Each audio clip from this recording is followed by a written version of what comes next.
Hi hello good evening. Welcome to rocking Rani channel. Welcome to stand up comedy. నేను ఒకరోజు tailor దగ్గరికి వెళ్ళా. మనకు తెలుసు కదా, లేడీస్ అంటే ఒక్క టైలరే మంచి గుట్టే టైలర్ దగ్గరికే వెళ్తాం. సో టైలర్ దగ్గరికి వెళ్ళినా నా బట్టలు తీసుకోవడానికి. అప్పటికి నేను పోయి అడిగిన, టైలర్ అంకుల్ నా బట్టలు రెడీ అయినాయి అంటే, ఓ ఫుల్ కోపంతోనా, అయితేనేలే ఇంకో 5-10 నిమిషాలు ఉంది ఆగమ్మా ఇస్తా. ఇంత కోపం ఎందుకు అంకుల్, ఇంత కోపం ఎందుకు, ఇంత పొగరుతుంది తిడుతుండే, ఎప్పుడు ఇట్లా అనలేదు నన్ను, ఏమైంది మీకు అట్లా అంటున్నారు నన్ను అని అడిగిన. ఏం చేయమంటావు అమ్మ, చూడు టైలర్లు ఎవ్వరు రాలే, ఒక్కనే షాప్ తెరుచుకోవాలా, ఒక్కనే కుట్టుకోవాలి, ఒక్కనే గిరాక్ చూసుకోవాలా. ఒకడు తాత చచ్చిపోయింది అంటాడు, ఒకడు అమ్మమ్మ చచ్చిపోయింది అంటాడు, ఒకడు వాడు చచ్చిపోయిందని డుమ్మాల పైన డుమ్మాలు కొడుతుంటే ఎక్కడైతే చెప్పు నాకు. అందుకే చిరాకుంది మరి. సరే అంకుల్ కూల్ కూల్, నాది కానీ ఇంకా 5-10 మినిట్సా, అదే హుక్స్ అవి కుడుతున్నా, ఒక 5-10 నిమిషాలు ఆగా మైస్తా అన్నాడు.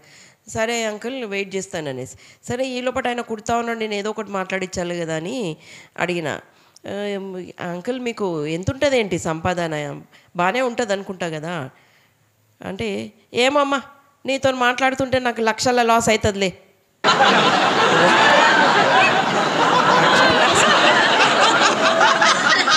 ఏమో ఏంది అంకుల్, నాతో మాట్లాడుతూ 5-10 నిమిషాలు లక్షల్లో లాస్ అయిపోతుందా? అమ్మో అంతుందా ఇన్కమ్ మీకు? అంతా ఏం చేస్తారేంటి మీరు, అంత ఇన్కమ్ వచ్చేలాగా అంత ఏముంది మీ దగ్గర? అరే వదలమ్మా, నా సంపాదన ఇన్కమ్ పడ్డవేంది నువ్వు, వదులు.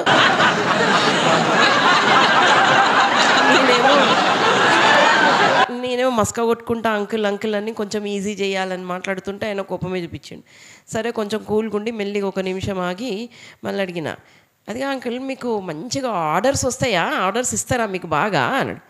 నాకు ఆర్డర్లు ఇయ్యరమ్మా, ఆర్డర్ ఇయ్యర్ ఎవరు వచ్చి రిక్వెస్ట్ చేస్తారు, ఇది ఇట్లా చెయ్యాలా, ఇది ఇట్లా కొట్టు, ఈ టైంకి ఇట్లా అనేసి అని చెప్పి.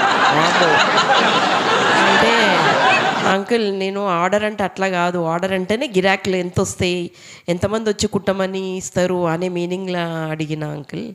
ఆర్డర్ అన్నా మీరు అన్నదన్నా సేమ్ అదే మీనింగ్తోనే మాట్లాడినా అనేసి. సరే సరే అంకుల్ మీకు ఫెస్టివల్ సీజన్ అప్పుడు గిరాకులు ఎట్లా వస్తాయి ఎక్కువ అంటే, కొంచెం కూల్ అయినట్టున్నాడు, బాగానే ఉండి, ఏం లేదమ్మా నేను ఒక పోస్టరు బ్యానరు వేస్తా, బుకింగ్స్ క్లోజ్ అని వేస్తా, ఇంకేం ఉండవు ఇక్కడ, నో బుకింగ్స్ అని వేస్తా. అంటే అంకుల్ మరి సీజన్ అప్పుడు నో బుకింగ్స్ అని వేస్తే గిరాక్ వాపస్ వెళ్ళిపోతారు కదా, మరి అప్పుడు మీకు కొంచెం లాస్ కదా, వేరే షాప్కి వెళ్ళిపోతారు కదా. అంటే ఎందుకు పోతారమ్మా, నో బుకింగ్స్ అని వేస్తే ఏంటి అర్థం, ఇక్కడ చాలా మంచిగా కుడతారని, ఇక్కడ ఎక్కువ హెవీ రష్ ఉంటుందని అర్థం. మన షాపులకే వస్తారు వాళ్ళు, ఇంకా సచ్చినట్టు అడుగుతారు, ఇంకా ఏమడుగుతారు, మాది గుట్టియండి ప్లీజ్, నో బుకింగ్స్ అనేసిండ్రు, ఒక్కటి తీసుకోండి నాది ఒక్కటి గుట్టించండి, కొంచెం అర్జెంట్ ఉంది, కావాలంటే నేను డబుల్ ఇస్తాను మీకు దీనికి రేట్కి అని వాళ్ళు మాట్లాడతారు. సో నాకు అట్లా ఇంకెక్కువ గిరాక్ వస్తుంది, ప్లస్ ఎక్కువ ఇస్తారు, 100 ఇచ్చేదారు 200 ఇస్తారు, అట్లా అనమాట, డబుల్ ఇస్తారు. ఓహో అంటే మీరు రివర్స్ సైకాలజీ యూజ్ చేస్తున్నారనమాట, ఆర్టిఫిషియల్ డిమాండ్ క్రియేట్ చేస్తున్నారనమాట అంకుల్. ఓహో భలే ఉంది మీ ఐడియా. అయితే అంకుల్ మీకు టైంకి ఇస్తారా, మీరు ఫెస్టివల్ సీజన్ అప్పుడు టైంకి ఇస్తారా అంటే, ఇక చూడమ్మా ఈ ఫెస్టివల్ పేరు చెప్పి ఈ ఫెస్టివల్ రోజు నాకు బట్టలు దాని ముందు రోజు కావాలి అండి, ఫెస్టివల్ పేరు డేట్ అన్నీ కరెక్ట్ చెప్తే మాది కరెక్ట్గా టచ్ అండ్ డెలివరీ ఉంటుంది, ఇచ్చేస్తా. ఇప్పుడు ఎవరైనా వచ్చి ఫెస్టివల్ వరకు ఇచ్చేయి అని మామూలుగా చెప్పినుకో, ఏ ఫెస్టివల్ ఏ డేట్ చెప్పలేదనుకో, నా తప్పేం లేదు, నేను ఎప్పుడో ఒకప్పుడు కుడతా. అప్పుడు వాళ్ళు వచ్చి రేపు మా ఫెస్టివల్ ఉంది ఈరోజు కుట్టలేదేంటి, మీరు రేపటివరకు ఇవ్వలేరు అని అంటే కూడా నా తప్పు లేదు, వాళ్ళు చెప్పాల్సిండే ఫెస్టివల్ పేరు. సో ఇట్లుంటాయి అమ్మ గిరాకులు అన్నాడు.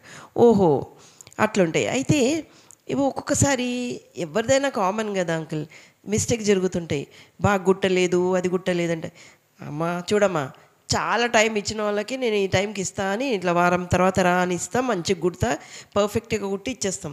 జల్దీ వాళ్ళే వచ్చి 2 రోజులు నాకు గుట్టి రేపటి వరకు గుట్టి నీకు డబ్బులు ఇస్తా పైసలని వాళ్ళే ఒప్పుకుంటారు, టైం కూడా తక్కువ ఉందని వాళ్ళకి తెలుసు. అటువంటిప్పుడు చిన్న చిన్న మిస్టేక్ జరిగిన అనుకో, నా తప్పేం లేదు, నా తప్పేం లేదు. ఇంకా కొన్నిసార్లు కొన్ని ఫ్యాబ్రిక్స్ ఎట్లుంటాయి, కొన్ని బట్టలు అవి కుట్టినాక సాగుతాయి, కొన్ని ఏమిటి కుట్టినాక తక్కువ అవుతాయి, చిన్నగా అవుతాయి. సో ఫ్యాబ్రిక్ మిస్టేక్ ఉంటుంది. సో దాంట్లో కూడా మా మీద తప్పులు ఏమి ఉండవు కదా, అది బట్టల తప్పు ఉంటుంది. సో ఇట్లుంటాయి అన్నమాట అని ఇంకా చెప్పుకుంటా నాదన్నీ ఉక్స్ కుట్టేసిండు. ఇదోమ్మా అని కవర్లు వేసి నా ప్యాకెట్ ఇచ్చిండు. ఇదే అనమాట ఆ టైలర్ అంకుల్. ఎంత చెప్పినా ఏం క్వశ్చన్ వేసినా ఆయన తప్పు మాత్రం దేంట్లో లేదని ఒప్పుకోవడానికి రెడీ లేడనమాట. ఇది టైలర్ అంకుల్ కథ. Thank you.